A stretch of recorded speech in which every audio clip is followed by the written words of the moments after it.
อย่ากลัวเลย เจ้าจะตั้งครรภ์และคลอดบุตรชาย จงตั้งชื่อบุตรนั้นว่า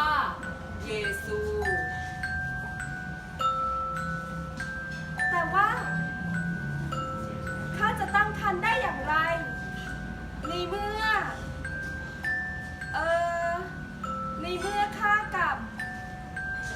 ข้ากับคู่หมั่นของข้าโยเซฟเราอย่ากลัวเลย อย่ากังวลไป